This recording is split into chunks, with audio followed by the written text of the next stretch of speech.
which is symbolic of the phoenix, the sunbird of the Phoenicians and the Egyptians. And this is why you see eagles everywhere in coats of arms and national badges, not least the United States. Here it is. The original, apparently, coat of arms of the United States actually had a phoenix until it was switched to the eagle. And if you count the number of arrows there, the number of feathers, the number of letters in that name, and all this massive symbolism, they all add up to key esoteric numbers like 13, 9, etc., because initiates created this.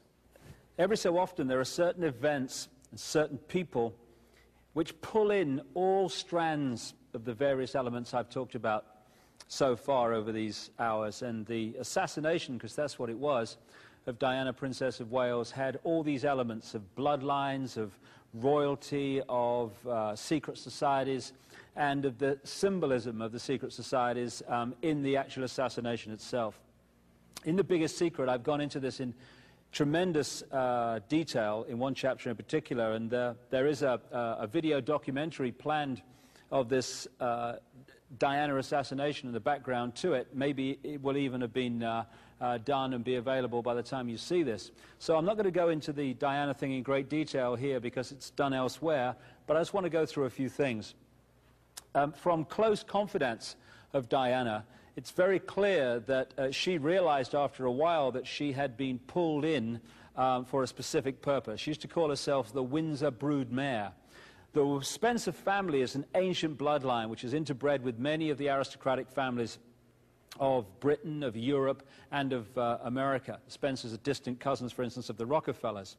And she realized that they'd drawn her into the Windsor web because they wanted her genes. They wanted to fuse the Windsor genes with the Spencer genes to produce another version of a genetic hybrid with a particular genetic structure. And from the very start, it's clear when you look at the story and the information that she was pulled in and identified for this from a very, very early age. She was actually brought up on the Sandringham estate and knew the Queen and Prince Charles and stuff from a very early age. The Windsors are, this is the Queen here, an ancient reptile human bloodline. And I was kind of surprised, although my research was going that way, to be told that by a confidant of Diana that her nickname for the Windsors was the lizards or the reptiles. And she used to say, in all seriousness, they're not human. And she knew far more about this background by the time she died than people in the public domain would ever realize. And she'd certainly realized what the Windsors were about and where they came from. Now, this is a guy who has been going around saying that Diana and his son Dodi were assassinated. I haven't got time to go into why someone might feel it acceptable for their son to die in a road crash, but if you read The Biggest Secret, you can see some of the background to this. If we start judging whether something is possible by what we would do, we're going to lose the plot, because not everyone thinks like everyone else.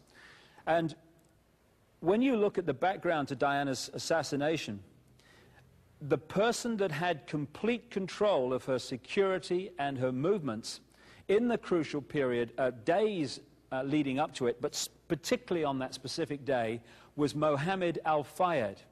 And when you look at his background, as I've said in The Biggest Secret, you know when Mohammed Al-Fayed is trying to kid you, trying to tell you something that's not true because his lips are moving. It's the way you can see it, because this guy has lied his way through his whole economic and business career. And he's done exactly that over Diana's assassination. There was a guy that I've mentioned a number of times in my books called Tony Blair.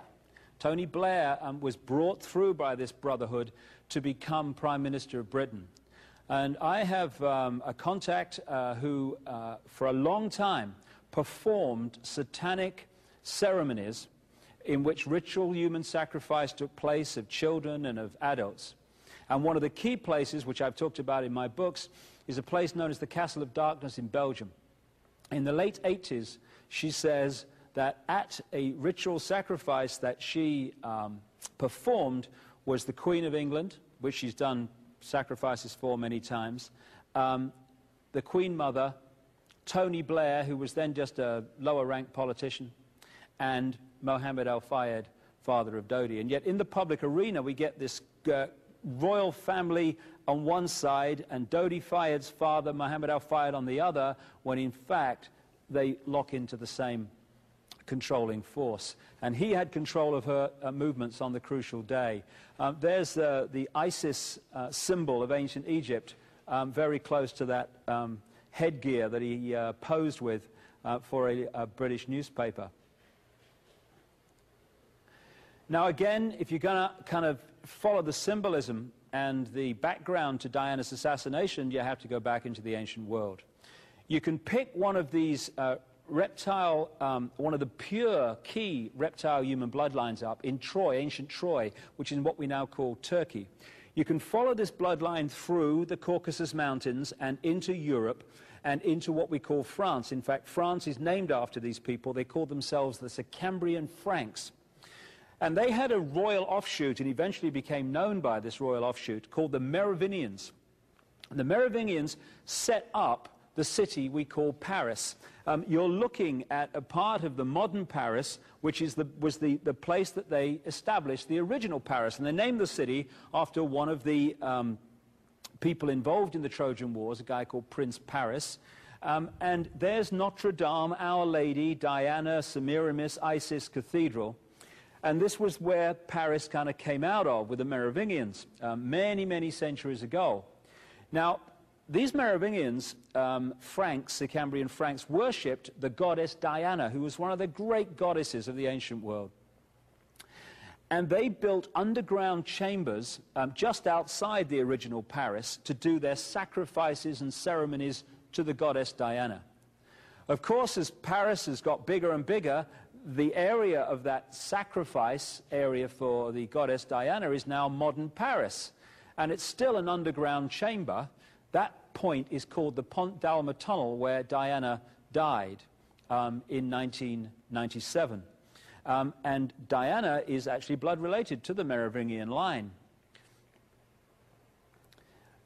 This is the Ritz Hotel, owned by Mohammed al-Fayed, and all around the square, it's called the Vendôme, you see at first floor level depictions in gold of that symbol I talked about a long time ago, the circle, the cross, and the sun on the center. And it comes from one of the French kings, one of the Louis, who was known as the Sun King, who built the Palace of Versailles. And in the back of the Palace of Versailles, in the grounds, is a depiction of the goddess Diana, which this aristocratic bloodline network very much focus on as one of their deities.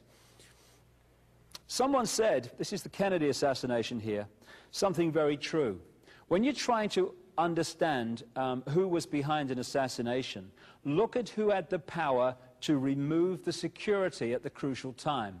Because he said assassinations don't just happen, they are allowed to happen. And when you look at the footage taken on a camera, a video camera, by a member of the public when Rabin, the Israeli prime minister, was assassinated, it's extraordinary.